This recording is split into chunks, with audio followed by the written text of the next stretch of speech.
passar aqui algumas ideias sobre isso, para estimular a reflexão. E eu dividi a minha fala em 3 momentos. Um primeiro, gostaria de falar sobre pontos significativos da reforma universitária estabelecida na Alemanha por Humboldt, que pautaram a organização das universidades durante o século XIX e o século XX. Depois, um segundo momento sobre alguns elementos que ameaçam a ideia de universidade estabelecida naquele momento a partir de Humboldt, claro, inspirado muito nos filósofos iluministas, Hegel, Schelling e outros. E, a partir destas ameaças à ideia de universidade que se avançam nesse momento, tentar, então, traçar perspectivas de uma identidade da universidade e do ensino superior para os nossos tempos, para que essa instituição, que é milenar, possa prosseguir a sua jornada. Todos sabemos que a universidade surgiu lá, discute-se um pouco, mas vamos dizer que tenha surgido por volta do século XII, como uma ideia de cobrir a totalidade do conhecimento organizado em diferentes faculdades e hierarquicamente organizadas de acordo com o programa das 7 artes liberais, né? Do trivium e do quadrivium medievais, o trivium da lógica, a retórica e a gramática, e o quadrivium da aritmética, da música, da geometria e da astronomia. Assim, a universidade se propôs como universitas scientiarum, o universo da totalidade do saber. Mas também, de um ponto de vista institucional, a universidade nasceu como universitas magistrorum et scholarium, ou seja, a universidade dos professores e dos alunos que, reunidos, dispunham, em geral, de autonomia frente aos poderes políticos e gozavam da proteção da Igreja. Assim nasce a universidade, com certa independência, com autonomia. No século XIX, um marco importante, então, é a reforma da Universidade de Berlim, capitaneada por Humboldt, e uma outra obra também célebre sobre a reforma universitária é a de Henry Newman, The Idea of University. Pois bem, as ideias ali de Humboldt e Newman pautaram, serviram de modelo para a reforma das universidades durante todo o século XIX e o século XX, tanto na Europa quanto nos Estados Unidos. E eu aqui gostaria, então, de apontar alguns elementos, alguns pontos significativos da ideia de universidade que foi, então, consolidada. Primeira ideia: na continuidade do modelo medieval, a universidade continuou sendo pensada como universalidade e unidade dos saberes. Universalidade e unidade dos saberes. Segunda ideia: na mesma maneira, investigação, pesquisa e ensino, né, continuaram sendo pensadas como tarefas inseparáveis, realizadas na universidade. Terceira ideia forte: mantiveram a estruturação hierárquica dos saberes. Claro que mudando ligeiramente a hierarquia, né? No modelo medieval, estava no ápice da pirâmide hierárquica a teologia. Agora, a filosofia é posta nesse vértice. E depois nós sabemos que na Idade Moderna será a ciência física posta nesse vértice. Uma quarta ideia desse modelo de universidade é a chamada universalidade corporativa dos professores e alunos. enquanto são colaboradores, colaboram entre si na busca da verdade, na procura da verdade. Uma quinta ideia é a ideia afirmada da independência diante dos poderes políticos, que caracterizou algumas experiências medievais. Agora, essa independência é reforçada. A universidade goza de completa autonomia e independência, quer frente ao Estado moderno, nascente, né? Quer frente às exigências da produção econômica. E isso é muito relevante para pensarmos o nosso contexto universitário atual. A sexta ideia é que, da mesma maneira que a universidade medieval gozou da proteção da Igreja Católica, agora há um profundo afastamento da universidade diante da Igreja. Todos os assuntos devem ser pensados na universidade e pela universidade, inclusive as questões religiosas. Ou seja, a sexta ideia forte é de que a universidade deve estar apenas submetida à lei da razão, deve gozar da liberdade crítica. A universidade não aceita mais qualquer subordinação ou compromisso. Ela é autônoma, seja na escolha dos métodos de pesquisa, seja na escolha dos objetos e nas prioridades de investigação.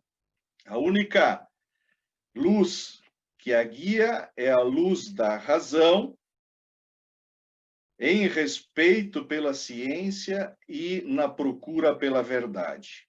Ora, a ideia de universidade, que assim se foi estabelecendo, está na avaliação de muitos especialistas há algumas décadas já sofrendo por uma série de determinações conjunturais. E esse é o meu segundo ponto, então. O primeiro elemento é que, desde o século XX, sofremos uma especialização exponencial do conhecimento. Seja especialização, seja no processo de construção, seja no processo de transmissão do conhecimento. E a universidade necessariamente vai acompanhar essa especialização. Progressivamente, ela vai sendo reduzida a um conjunto de faculdades, departamentos, seções, centros, projetos, disciplinas, subdisciplinas, programas de ensino. E, ao se entregar a essa especialização, a universidade perde de vista a organização sistemática dos saberes. O segundo elemento que interfere sobre a ideia de universidade é, mais recentemente, um processo progressivo de democratização. Na linha do ideal iluminista, todos os cidadãos devem ter iguais possibilidades de acesso ao conhecimento. E a universidade, então, quer-se aberta a todas, a todos, independentemente da classe social. A ideia fundamental é de que a falta de recursos, a carência de recursos econômicos, não pode ser um entrave, um obstáculo à aquisição de uma formação universitária.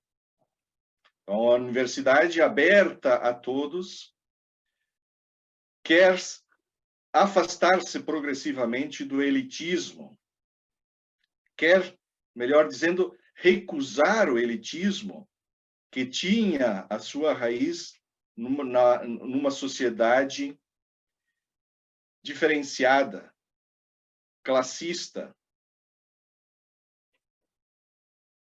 com uma diferenciação social previamente estabelecida. Um terceiro elemento bastante importante e que vai interferir na ideia de universidade Humboldtiana é a aproximação entre o mundo do trabalho e a universidade. Enquanto esta é uma exigência decorrente da racionalidade técnica. A universidade, que no tempo de Humboldt era o lugar da formação cultural por excelência, agora vai ser tocada pela exigência de formação de obra especializada, dotada de competências necessárias para o desenvolvimento tecnológico e industrial. Ela é pressionada a formar mão de obra para a indústria. Isso quer dizer que cabe às universidades formar as diferentes profissões. E acrescenta-se a isso o fato de que, precisamente por causa da necessidade de desempenho dessas funções, dessas profissões, as universidades têm cada vez menos tempo disponível para a reflexão crítica, integradora, sistemática. As universidades tendem, por isso, a ser cada vez mais simples escolas para especialistas, para a formação de técnicos e profissionais, dando origem a uma relação utilitarista com o conhecimento que faz do professor um funcionário e do estudante um mero consumidor.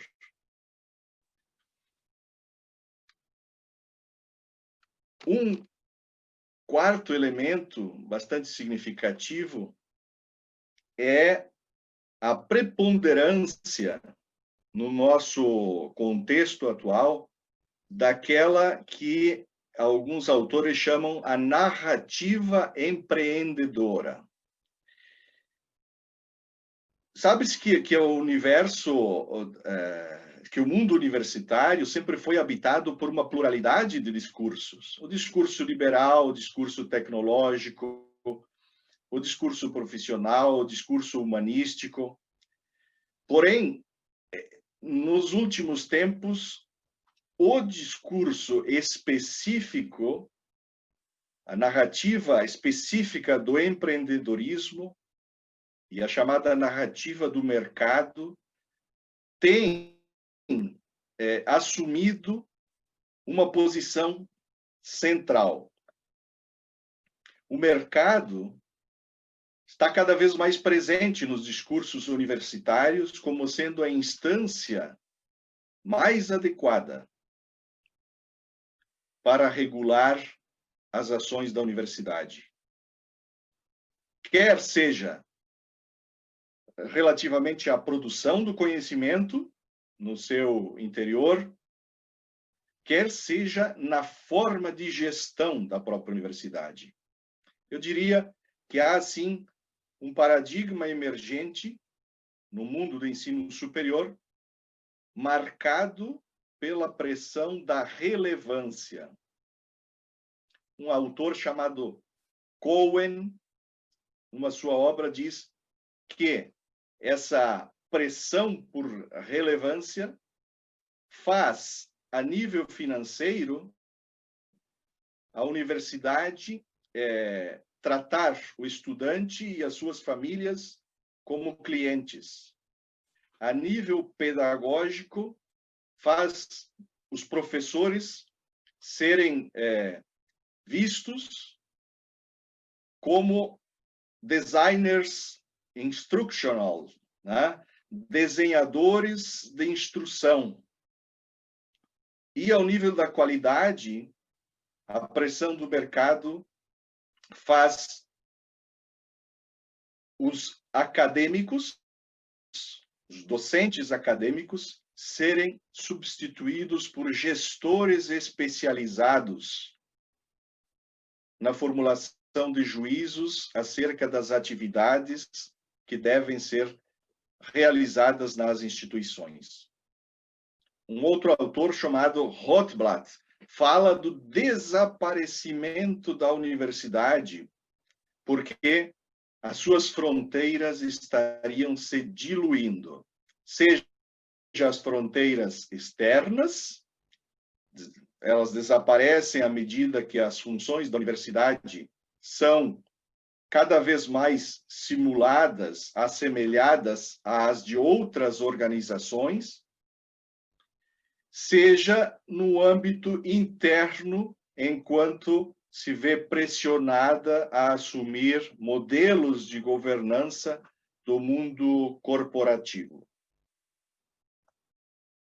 As razões da mudança de natureza do ensino superior e das universidades não podem ser encontradas no âmbito restrito do ensino superior, nem somente na influência do neoliberalismo, que tomou conta do mundo político, também da América Latina, né, a partir dos anos 80, mas, sobretudo, no âmbito das transformações mais amplas que estão acontecendo a nível econômico, social e político. A reconfiguração do ensino superior de massas tem de ser entendida no contexto da mudança dos padrões de trabalho, de produção, de distribuição e de consumo.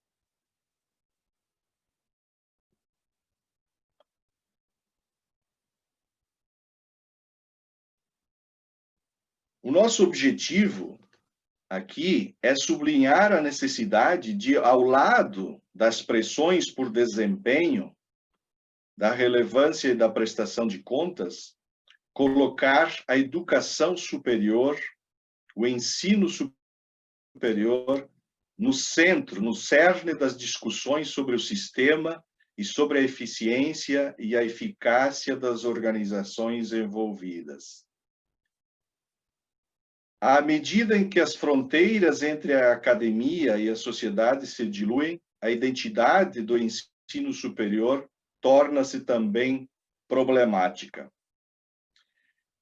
A relevância e a articulação com o mundo do trabalho encontram-se crescentemente na base dos discursos sobre a questão, características que, se tornadas eixos hegemônicos de uma organização, podem induzir à dissolução da identidade do ensino superior, quando submetido à pressão, ao peso da função econômica. Esta, aliás, é uma questão enfatizada por um autor chamado Neve, quando ele compara a concepção moderna de instituições de ensino superior com a concepção emergente. A primeira característica, diz ele, da universidade não era a sua relevância em relação à sociedade, mas, sobretudo, a sua separação dela. Através desta separação, surgiu a sua capacidade de construir uma visão sobre a sociedade e do seu papel nela, sempre numa perspectiva de longo prazo.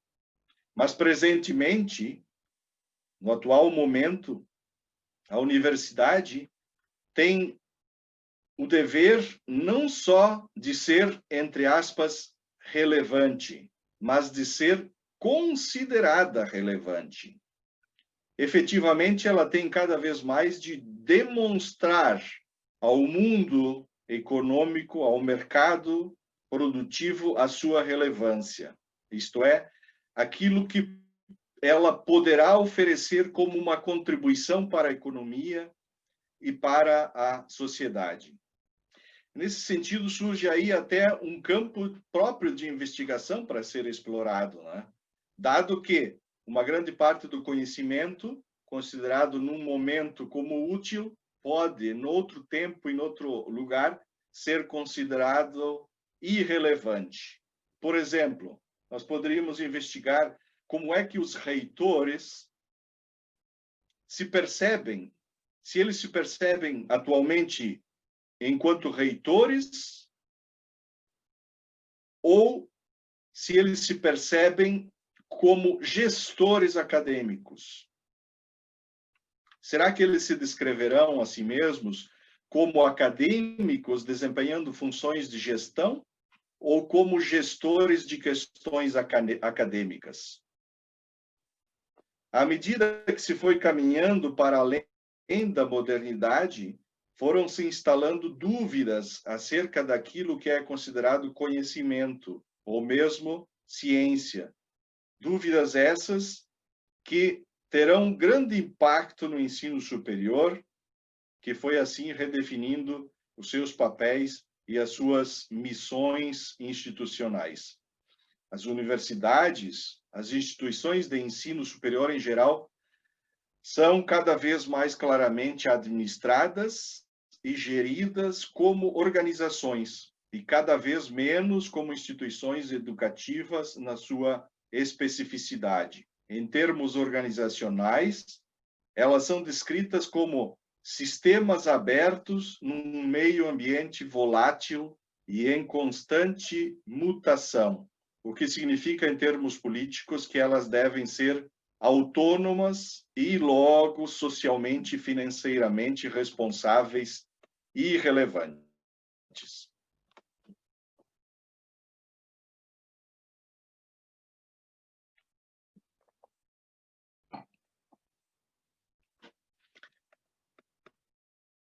Ainda um quinto elemento que interfere enormemente sobre a ideia de universidade humboldtiana é a mediatização e o impacto sobre a universidade, o impacto das novas tecnologias da informação. A universidade não pode ignorar a revolução midiática que está em curso. Ela precisa tomar em consideração o conjunto das novidades tecnológicas, mesmo não tendo sequer condições de prever.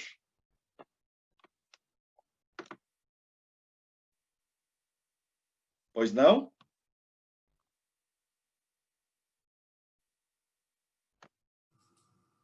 Sí, se te escucha. Sí. Se escucha. Achei que... Ok, achei que alguém tivesse interrompido para fazer alguma observação.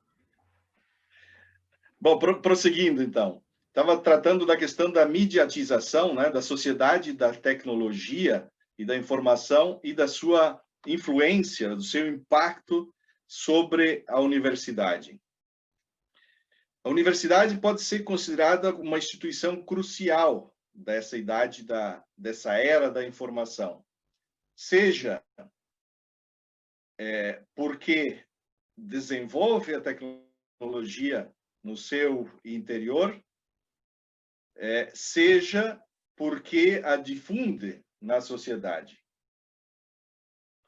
Se é verdade que a universidade se tem deixado influenciar pelos princípios do mercado, também é verdade que é unicamente na universidade que se pode esperar um debate profundo sobre os aspectos não comerciais de uma sociedade da informação. Digamos que o que se passa a nível da revolução tecnológica é alguma coisa decisiva, a qual a universidade não pode virar as costas. Qualquer coisa que vai ter efeitos decisivos sobre o futuro da universidade não pode ser ignorado. E aqui eu gostaria, então, de apontar pelo menos 3 elementos que, da sociedade da informação e da tecnologia, impactam na universidade. O primeiro é a separação do saber relativamente ao sabedor, o que implica, de modo absoluto, o abandono da ideia platônica humboldtiana, segundo a qual a aquisição do saber é educativa promove a formação espiritual dos humanos. A Bildung, dizia Humboldt. O saber não nos torna melhores, mas apenas mais aptos. Isso quer dizer que o saber deixa de ter em si mesmo a sua finalidade. E nessas circunstâncias, porque vale pelos seus efeitos performativos, o saber tende a ser pensado como um produto que se adquire em blocos, em módulos, que se usa, se consome, que se vende. E aí nós temos a indústria dos pós-grados, a indústria dos mestrados, dos doutoramentos. A universidade tem, então, que contribuir para a otimização do desempenho dos seus alunos. Deve fomentar competências e não ideias. Ela forma, arrisco dizer assim, profissionais incultos, sem sistemas teoréticos que lhe permitam compreender o mundo em que vivem e os homens que o habitam.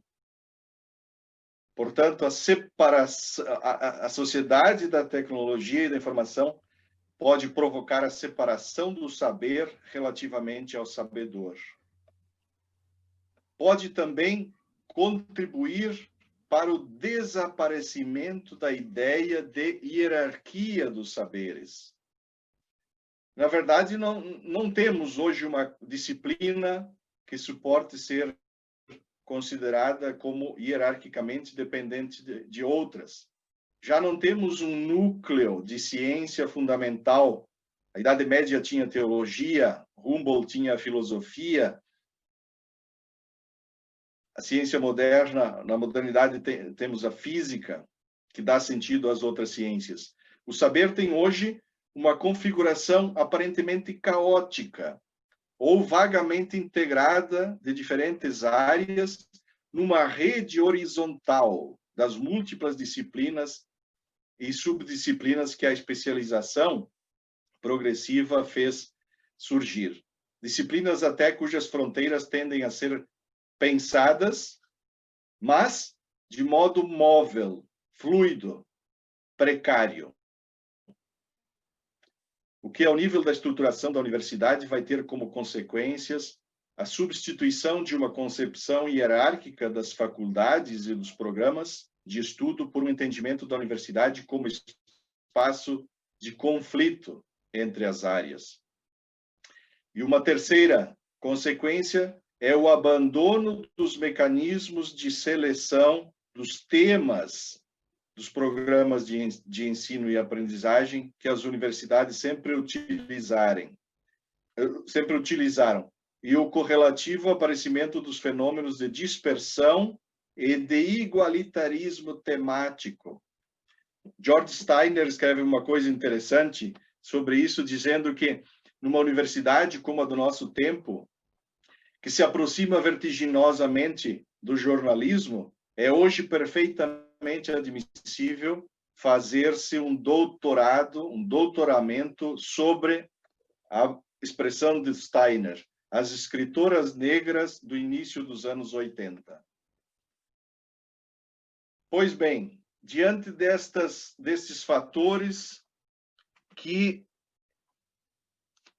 ameaçam a ideia de universidade e põem em crise a ideia de universidade, como prospectar a reconstrução da identidade da universidade.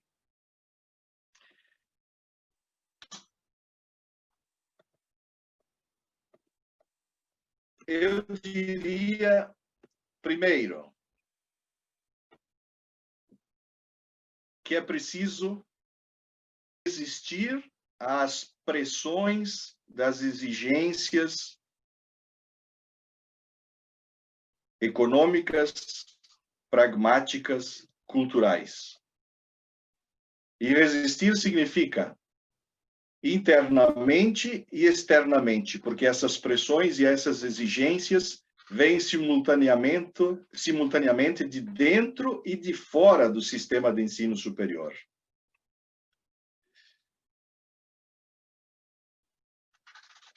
Podemos falar até de uma tripla crise da universidade. Hoje a universidade sofre da crise de hegemonia, referente à produção do conhecimento, sofre da crise de legitimidade, frente ao chamado mercado, e sofre da crise institucional, referente à sua própria estrutura organizacional.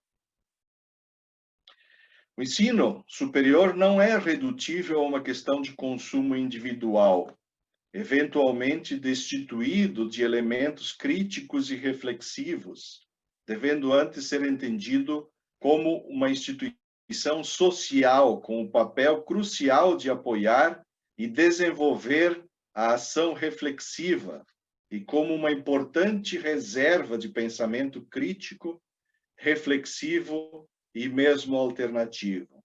Portanto, a resistência da universidade às pressões internas e externas deve se pautar pela relevância da reflexão e da crítica, do pensamento crítico, reflexivo e mesmo alternativo. Dado que a universidade, a ideia de universidade está sendo colonizada por discursos que enfatizam a necessidade de adaptação ao mercado, é importante que a identidade institucional e organizacional da universidade seja traçada e configurada de uma forma crítica, sem o que acho que não haverá educação e muito menos educação superior. A identidade do ensino superior não necessita ser fundamentada numa essência metafísica, mas uma boa base a partir da qual é possível pensar o superior desse tipo de educação que tende a ser diluída. O que parece estar em causa não é uma mera recomposição do ensino superior, isto é, as mudanças em curso no ensino superior e na universidade, no novo contexto das chamadas sociedade e economia do conhecimento, obrigam a repensar a relação entre esse nível de ensino e a sua tradicional função seletiva, pois a formação ao longo da vida e a afirmação das identidades coletivas, muitas vezes relacionadas com ela, deixaram de ser uma mera declaração política e inscreveram-se na agenda das instâncias de governação dos sistemas e das instituições. Por outro lado, trabalhos realizados no âmbito das comunidades empresariais têm enfatizado que o perfil do trabalhador da sociedade e economia do conhecimento deve ser flexível, treinável, com capacidades de comunicação, capaz de trabalhar, cooperar em equipe, rápido em responder às alterações dos contextos e ambientes organizacionais. De fato, se pode dizer que a produção do conhecimento e a produção econômica tendem a não ser âmbitos totalmente distintos. Um é suscitado e apoiado crescentemente pelo outro. A investigação, de qualquer modo, a pesquisa, em ambos os casos, seja na produção do conhecimento, seja na produção econômica, parece ser crucial, fundamental.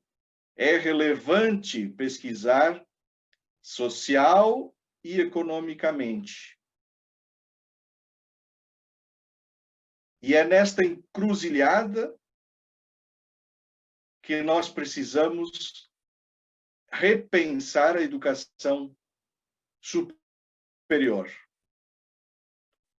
Seja nessa tensão entre a formação crítica do cidadão, a gente costuma dizer, os ingleses chamam de critical self, em tensão com os elementos corporativos, só para utilizarmos expressões de um autor, de um teórico chamado Barnett. Pois bem, são tão fortes e decisivos os efeitos da era da sociedade, da informação e da tecnologia no futuro das universidades, que a primeira grande questão que hoje legitimamente se coloca é a de saber se a universidade, como nós a conhecemos, na sua ideia, nas suas figuras institucionais, está condenada a desaparecer. Se ela está condenada a sucumbir frente à pressão de meios de comunicação muito poderosos, ou se ela vai resistir, se ela vai saber se adaptar, se transformar o suficiente para dar continuidade à sua já longa, milenar história. Pois, então, joga-se nesse momento aqui a sobrevivência da própria ideia de universidade, tal qual ela se conformou na Idade Média, como universitas scientiarum, como universalidade do saber, mas também enquanto universitas magistrorum et scholarium, como sociedade de mestres e estudantes que cooperam, colaboram na busca da verdade. Eu penso que a universidade sobreviverá, resistirá. Tornar-se-á, continuará sendo lugar não apenas de aquisição da informação e da construção do conhecimento, mas também um lugar propício para o ensino e a aprendizagem, para a preparação de novas gerações capazes de dar continuidade ao projeto sublime de construção do conhecimento. Digamos que o que quer que os professores ensinem e o que quer que os estudantes aprendam, precisamos nos encontrar face a face. Precisamos de lugares virtuais, mas também de lugares físicos, lugares e espaços de circulação da palavra em toda a sua riqueza, né? Em toda a sua riqueza sugestiva de novas ideias. A universidade, creio eu, sobreviverá como lugar também onde o professor é insubstituível. Quaisquer que sejam os progressos da futura tecnologia da comunicação. A universidade, creio eu, resistirá como um lugar privilegiado do pensamento crítico, do esclarecimento, lugar da convivência comunicativa entre professores e estudantes. Mas, sobretudo, creio eu, a universidade resistirá como um lugar, um espaço público de cruzamento de inteligências, de apresentação sistematizada